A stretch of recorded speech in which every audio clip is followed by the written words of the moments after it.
Hello viewers, welcome to our channel learn बड़ी।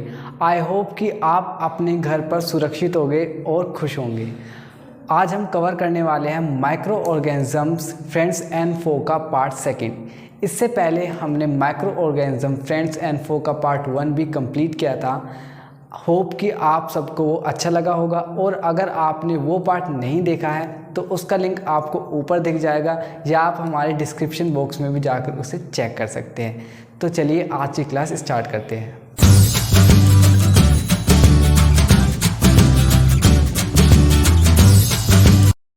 आज की क्लास स्टार्ट करने से पहले मैं आपको पिछली क्लास में जो हमने डिस्कस किया था उसका थोड़ा ओवरव्यू दे देता हूँ। पिछली क्लास में हमने देखा था कि माइक्रो ऑर्गेनिजम्स का मीनिंग क्या होता है, इसके बारे में हमने थोड़ा सा इंट्रोडक्शन लिया था। और जो इसका पार्ट है माइक्रो ऑर्गेनिज्म फ्रेंड्स वाला जो पार्ट है कि ये हमारे लिए बेनिफिशियल क्यों है, माइक्रो ऑर्गेनिजम्स के बेनिफिट्स हमने जाने थे। उसमें एक टॉपिक रह गया था हमारा वैक्सीन। उसके बारे में मैं एक अलग वीडियो बनाऊंगा, क्योंकि वैक्सीन की इन्फॉर्मेशन अब के समय में कोविड-19 के समय में होनी बहुत ज़रूरी है। उसके लिए मैं एक अदर वीडियो बनाऊंगा जिसमें मैं वैक्सीन से रिलेटेड बहुत सारे फैक्ट आपको बताऊंगा। तो चलिए अब आगे स्टार्ट करते, आगे हमें क्या पढ़ना है। तो इस क्लास में हम पढ़ने जा रहे हैं माइक्रो ऑर्गेनिजम्स किस तरीके से हार्मफुल हैं।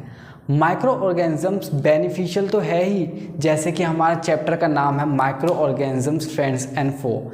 ये हमारे लिए दोस्त भी है और दुश्मन भी है। दोस्त क्यों है वो हमने पिछले वाले पार्ट में कवर कर लिया था। आज हम देखेंगे दुश्मन क्यों है। वो माइक्रो ऑर्गेनिजम्स बहुत सारी अपने साथ बीमारियां डिसीज़ कैरी करते हैं, जो और वो हमारे कपड़ों को, हमारे खाने को, हमारी लाइफ स्टाइल्स को स्पॉइल कर देते हैं। लाइक जब आप फीवर हो जाता है, आपकी जो इम्यून सिस्टम होता है वो लो पड़ जाता है, इसी तरीके से। और माइक्रो ऑर्गेनिजम्स डिसीज़ कैरी करते हैं। प्लांट्स में भी बहुत सारी डिसीज़ जो होती है वो माइक्रो ऑर्गेनिज्म की वजह से होती है। एनिमल्स में या ह्यूमन बींग्स में तो होती है, जैसे कोल्ड, टाइफाइड, ये सब। तो सबसे पहले हम देख लेते हैं कि माइक्रो ऑर्गेनिजम्स ह्यूमंस में डिसीज़ किस प्रकार से करता है, या किस किस तरीके की डिसीज़ ह्यूमंस में हो सकती है माइक्रो ऑर्गेनिज्म की वजह से। Micro organisms enter our body through breathing, eating और ड्रिंकिंग। अच्छा, इससे पहले मैं आपको एक और चीज़ बता दूं। एक वर्ड है एनसीईआरटी में, पैथोजेंस। पैथोजेंस का मतलब क्या है? Disease causing microbes. यहाँ से लिख लेते हैं, disease causing microbes are called pathogens. जो माइक्रो ऑर्गेनिजम्स डिसीज़ कोज करते हैं, बीमारियां फैलाते हैं, उन माइक्रो ऑर्गेनिजम्स को हम पैथोजेंस कहते हैं। अब आगे मैं पैथोजेंस का जो यूज़ है, वर्ड यूज़ इतना नहीं करूँगा, बस माइक्रोब का ही यूज़ करूँगा। मैंने बता दिया आपको, क्योंकि एनसीईआरटी में ही लिखा है पैथोजेंस का मतलब। Disease causing microbes are called pathogens. Microbes enter our body through breathing, eating और ड्रिंकिंग। माइक्रो ऑर्गेनिजम्स हमारी बॉडी में कैसे भी एंटर कर सकते हैं, हवा की वजह से। मतलब अगर हम किसी ऐसे बंदे के साथ खड़े हैं जो इन्फेक्टेड है, तो उससे भी हमारी बॉडी में जो माइक्रो ऑर्गेनिजम्स है वो आ सकता है। लाइक कोविड-19 का अगर एक पेशेंट है तो उससे 2 मीटर की दूरी रखने के लिए कहा जाता है। वो क्यों कहा जाता है? वो इसीलिए कहा जाता है कि जो वायरस है वो हमारे बॉडी के अंदर एंटर ना हो सके। ब्रीदिंग से, ईटिंग से कैसे? जैसे हाउस फ्लाइज होती है, ये उड़ती रहती है, कहीं भी बैठ जाती है, कहीं से भी बैक्टीरिया, हार्मफुल पैथोजेंस ले लेती है और हमारे फूड में भी डाल देती है। तो ऐसे कहते हैं हम, ईटिंग से भी हो जाता है। आप बाहर का खाना खाते हो, उसमें बहुत सारे बैक्टीरिया होते हैं, हाइजीनिक तरीके से नहीं बनाया जाता, तो उससे भी हमारे अंदर बैक्टीरिया चले जाते हैं।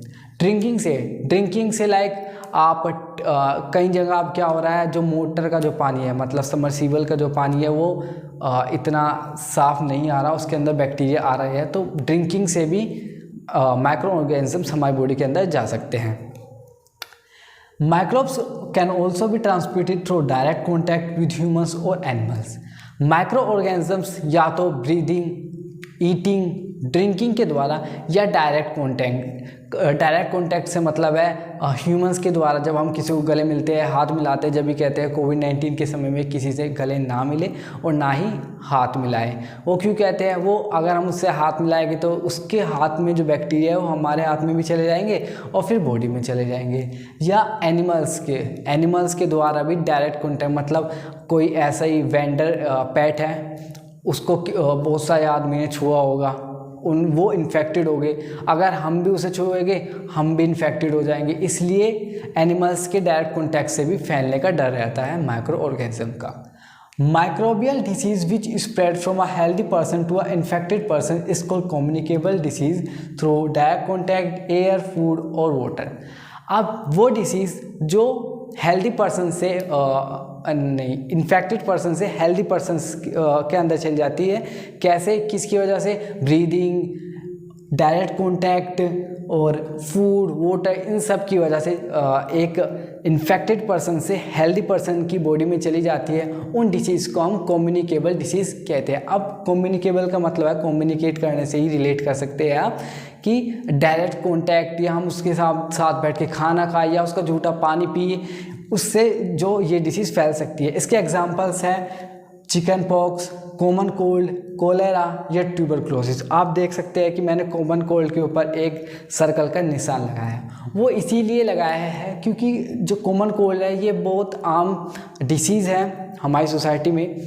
और सबसे पहले मैं बता दूं कि कॉमन कोल्ड जो है वो ठंड की वजह से नहीं होता है। कॉमन कोल्ड जो होता है वो बैक्टीरिया की वजह से होता है।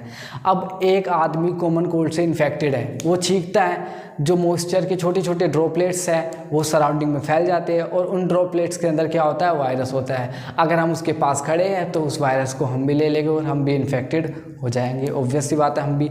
और चिकन पॉक्स अब तो बहुत ज़्यादा लिमिट में है क्योंकि उसकी वैक्सीन है, बट पहले बहुत स्तर पर फैलता था चिकन पॉक्स, इससे डेथ भी हो जाती थी। चिकन पॉक्स भी एक नॉर्मल बीमारी है। कोलेरा, ट्यूबरक्लोसिस, ये सब ट्यूबरक्लोसिस, कोलेरा के बारे में मैंने आपको पहले पार्ट 1 में भी बताया था।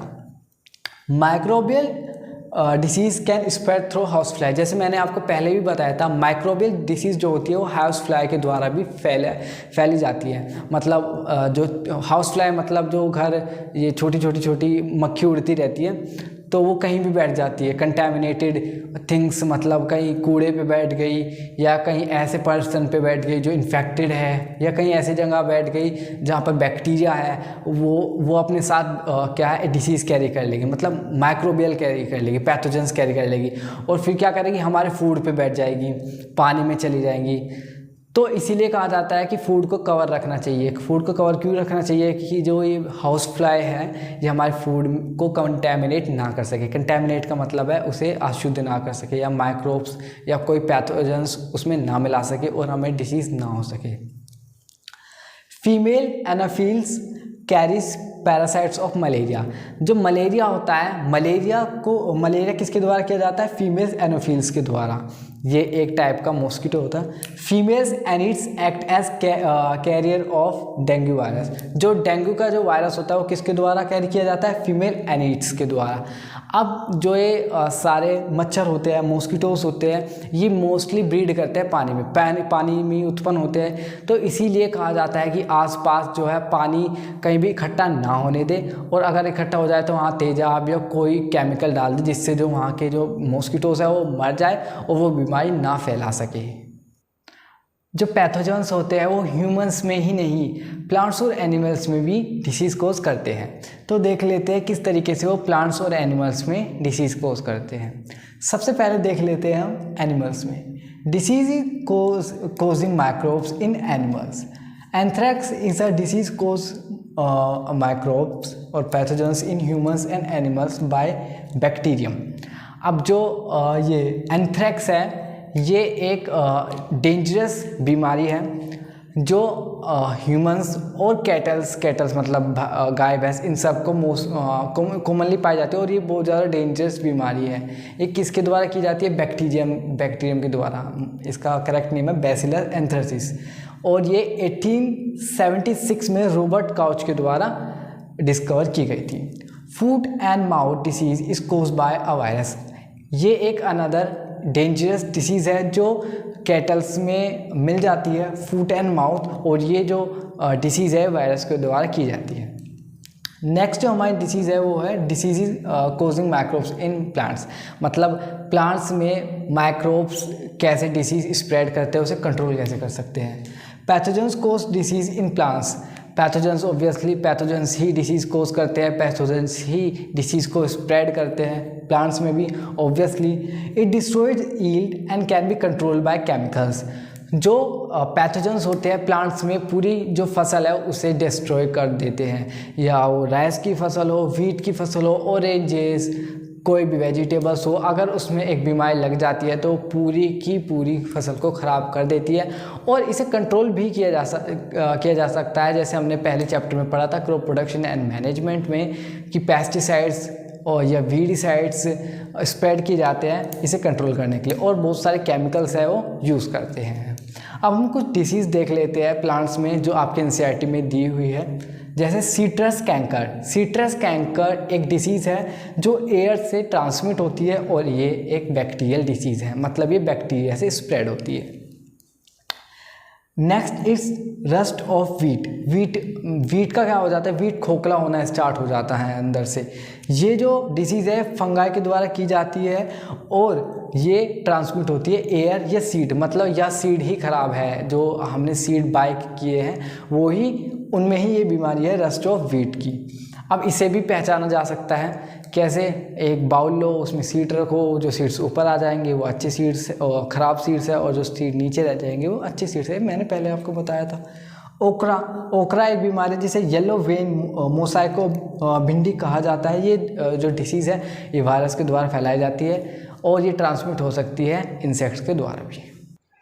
अब जो हमारा नेक्स्ट टॉपिक है वो है फूड पॉइजनिंग। अब ये फूड पॉइजनिंग होती क्या है, अगर आपने कभी देखा होगा आपके पेरेंट्स स्पेशली मदर आपको मना करती है बाहर का खाना खाने के लिए।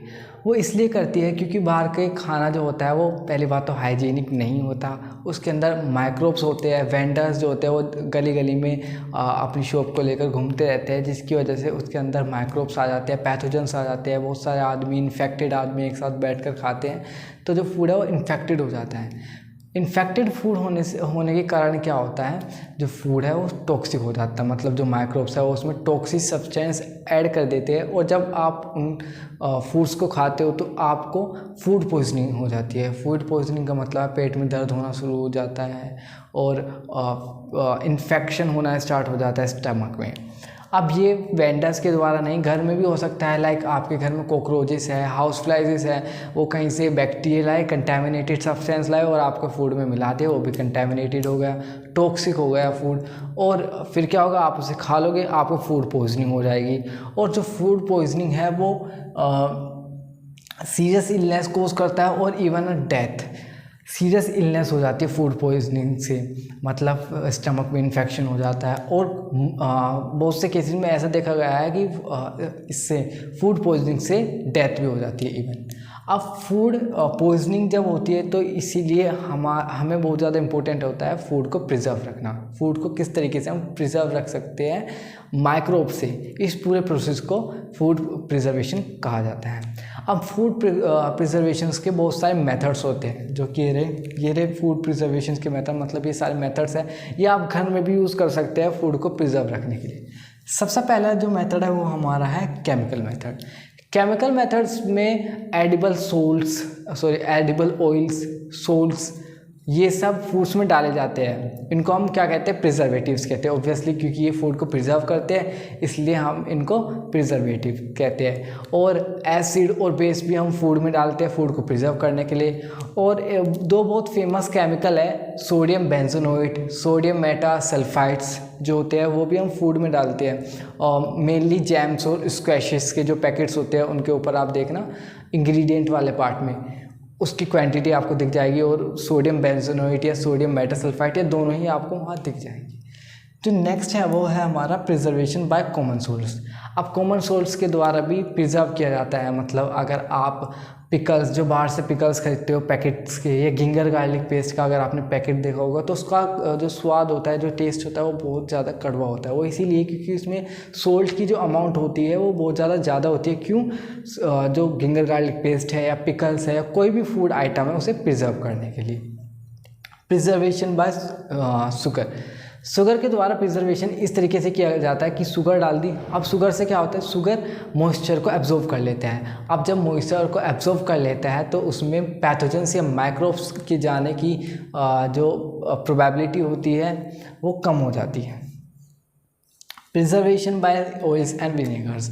अब पिकल्स या जो मूली का अचार होता है उसमें विनेगर डाला जाता है, या विनेगर बहुत सारी चीज़ों में यूज़ होता है एज अ प्रिजर्वेटिव। क्यों होता है? क्योंकि ऑयल्स और विनेगर्स एक ऐसी कंडीशन होती है जिसमें माइक्रोब्स नहीं रह सकते और इसलिए ये फूड को हमारे प्रिजर्व कर देते हैं। आपने देखा होगा अचार वगैरह में बहुत सारा क्या डाला जाता है, ऑयल डाला जाता है, और जो पिकल्स है वो सालों साल चल जाते हैं, और विनेगर भी ख़राब नहीं होता क्योंकि उस कंडीशन में हमारे जो बैक्टीरिया है, जो माइक्रो ऑर्गेनिजम्स, जो पैथोजेंस है वो सर्वाइव नहीं कर सकते। Heat and cold treatment. आपने देखा होगा कि फूड को स्टोर करने से पहले, मतलब फ्रिज वगैरह में रखने से पहले, ड्रिंक करने से पहले क्या किया जाता है, फूड को गर्म किया जाता है और फिर डायरेक्टली चिल्ड किया जाता है। तो इसके पीछे भी एक रीज़न है। जब भी हम मिल्क को या वाटर तो इसमें नहीं है, वाटर को बॉईल करके पीना चाहिए, उससे बैक्टीरिया किल हो जाते हैं, वो एक अलग बात है। मिल्क की बात हम कर रहे हैं यहाँ।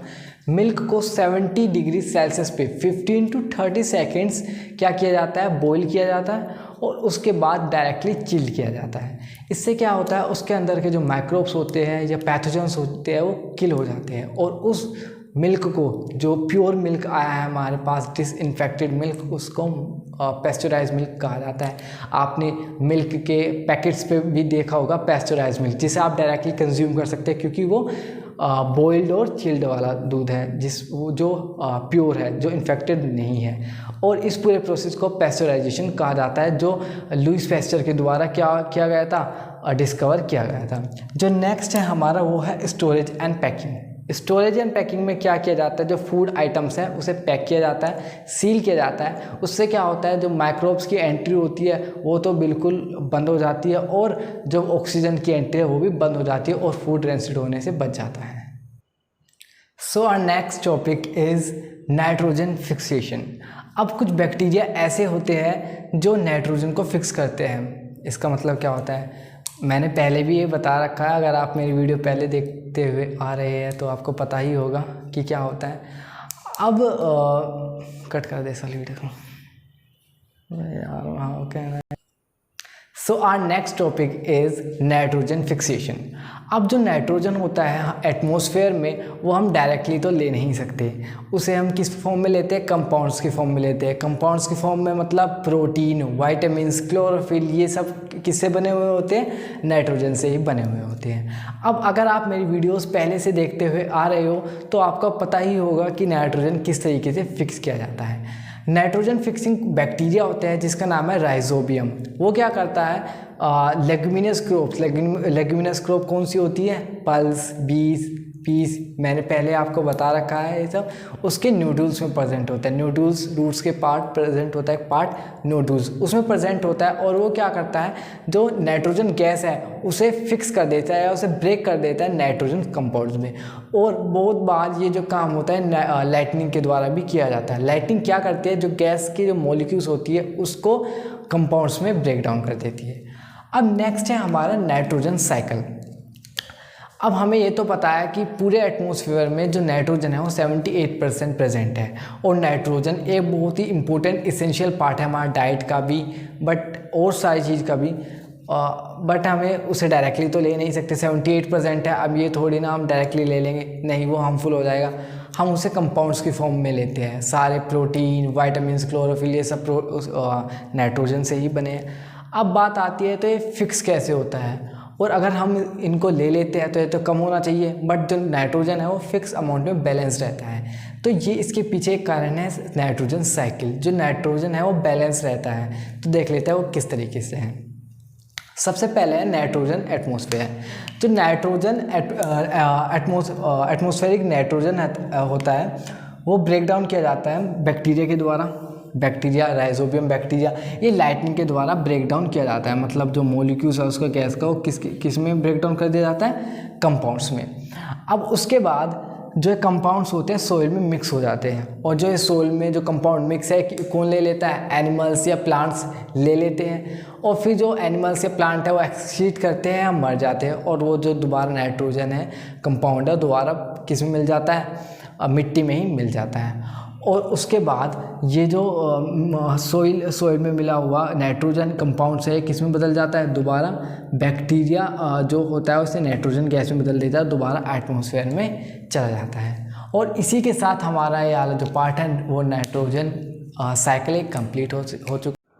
और इसी के साथ आ गए हैं हम इस वीडियो के एंड में। अगर आपको ये वीडियो अच्छी लगी तो वीडियो को लाइक कर दीजिएगा, और अपने फीडबैक्स हमें कमेंट के द्वारा शेयर करना ना भूलिए। अगर आप हमारे चैनल पर न्यू हो तो चैनल को सब्सक्राइब करके बेल आइकॉन का जो बटन है उसे ज़रूर दबा दीजिएगा, जिससे आने वाली आगे की नोटिफिकेशंस आपको सबसे पहले मिल जाए। अगर आपको टॉपिक से रिलेटेड कोई क्वेरी है तो आप हमारे इंस्टाग्राम, फेसबुक या टेलीग्राम ग्रुप पर पूछ सकते हैं। अगर आपने हमें इंस्टाग्राम पे फॉलो नहीं किया है तो डिस्क्रिप्शन बॉक्स में उसका लिंक मिल जाएगा, जाके फॉलो कीजिए। वहाँ हम CBSE से रिलेटेड जितने भी न्यू अपडेट्स हैं उसको सबसे पहले अपने इंस्टाग्राम जो पेज है उस पर पोस्ट कर देते हैं। जल्दी मिलते हैं आपको एक नई वीडियो के साथ, तब तक के लिए घर पर रहिए, सुरक्षित रहिए। Thank you.